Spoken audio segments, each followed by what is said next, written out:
Hey CPAC fans, this is Marlena, and this is another edition of 5 Questions with Marlena. Today, we are doing 5 questions with Bluey, who leads the band Incognito, who are performing tonight here at the Cobb Energy Centre. Hi Bluey, how are you? I'm doing great. Good. Really happy to be back here. Oh, we're so happy to have you back. Okay, so this is 5 Questions with Marlena, so we're going to jump right into it. Now, you have led the band since 1979, is that correct? That's right. All right. So, that's a long time. Is that a question? No, that does not Okay, count as a all question. right. That counts as a So lead-in. 6 questions with Marlena. All right. That counts as a lead-in. All right, so the first question would be, how would you sum up the evolution of Incognito in sort of the last 37 years?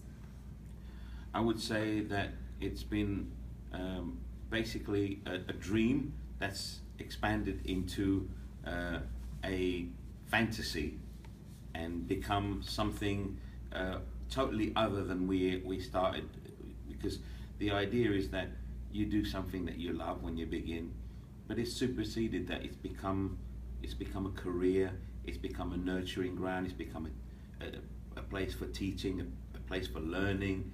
You know, it's embraced so many musicians and personalities from different countries that it's an evolution that I never thought would happen. It's bigger than I thought.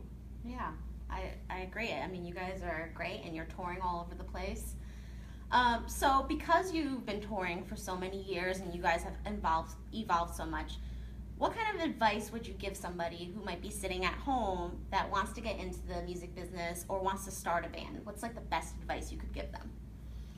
Well, I'll put it down to the thing that's given us our success is to be true to ourselves. Love that.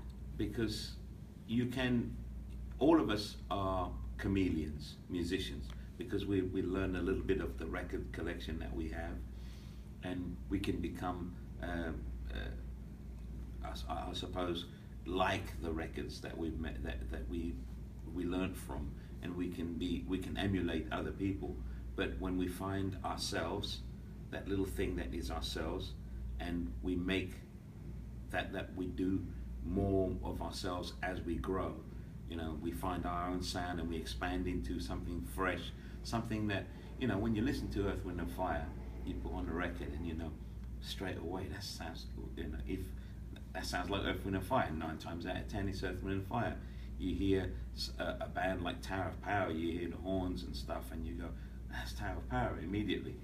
Incognito, I felt, was always going to be a challenge because we're not a permanent band.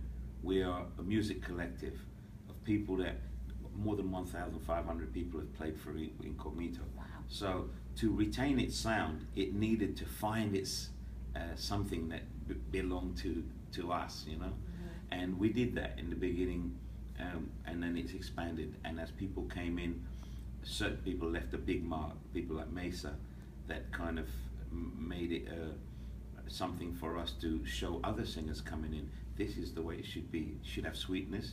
At the same time, it should be bold, you know, and all those elements that makes the Incognito sound. You know, once you have your own, then if any band, any artist wanting to succeed, find your own sound and celebrate it. You know, with whatever you're doing, like when you travel, when you learn, when you gather information, and expand that sound which is yours, rather than say, okay, I'm not having a hit at the moment, and I need to expand into the sound, so therefore let me try to copy somebody who's being successful, or then maybe the record companies will listen to.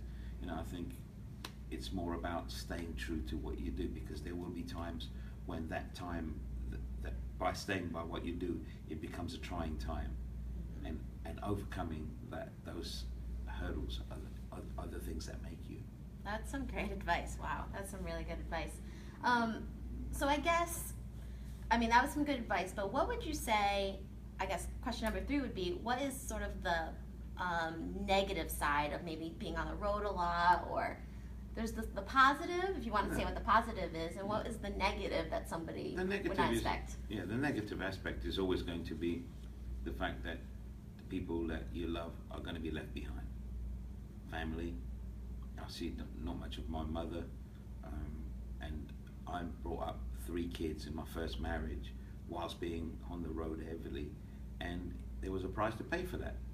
There was a price to pay that Dad was away and didn't have as much influence, and then Dad got distracted, and then Dad got, his head went off and thought he was a superstar for a minute.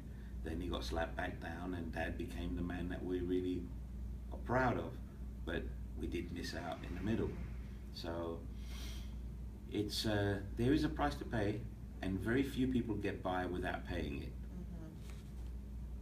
But the rewards can be... Well, you know, I have great job satisfaction. Yeah. I have the path that I wanted, but it's come at a price, and it's usually other people that pay that price dearer than you do, you know. And because your heart is so full of love for them, that's where you hurt. You know, you hurt knowing that you could have done better. You could, and there's no substitute for being there for somebody while they're going to school and having their first game of something, or having a play, or seeing them collecting their awards for their achievements. You know, that you can't replace that. Yeah. Well, thank you for that answer. That was beautiful. Okay, so let's get into a lighter question. You are from the UK. I personally love everything British. If somebody was going to be a tourist in England today, where would you tell them they have to go? Okay. Now, most people tend to head for the West End of London. I would say go to the East. Oh, okay. I would say visit the area around Shoreditch. Go around the back of Liverpool Street. Go down Brick Lane on a weekend. Go and see the galleries down there, because they're not like the galleries. They're not like the big galleries. It's about the local artists. Go and see the paintings on the wall. Go and taste the food, the street food. You don't need much money. You can just, you know, have a little bum bag or a rucksack, a little backpack, and you can just go and spend the day walking around and seeing the old London, the way it used to be, still functions, and it's a magical place. Yeah, I want to go. The East End of London is a magical place. Yeah, I definitely want to go one day. Okay, our fifth and final question for you. If you could have anybody join you on stage, who would it be, dead or alive? D'Angelo. I love D'Angelo. I love D'Angelo too. I love D'Angelo more than you love D'Angelo. No. Well, I grew up, you know, the late 90s, early 2000s, like R&B and stuff like that. I love D'Angelo. Great choice. Yeah, he's incredible musician, fantastic singer, but he's got the smarts as well. He's had personal problems, but it makes the man to overcome problems. I don't think that there is a more concise, since there's this thing that I grew up with, the 70s music, you know, In the Visions, Fulfilling Its First Finale, Talking Book by Stevie Wonder, What's Going On, Marvin Gaye, Rufus and Shaka Khan, every album they put out, you know, had music, had lyrics, had a great production. But I love the fact that I can look at certain modern artists like D'Angelo and say, you've got all those things in your time, you know, and that draws me to what they've got. You know, a Kendrick Lamar, a D'Angelo, they've got the smarts. They've actually learned about their history. They've learned about the human condition, you know, and they put that in their songs, and they make a connection with the listener that is far stronger than your average songwriter. Agreed. All right, well, those were all the 5 questions.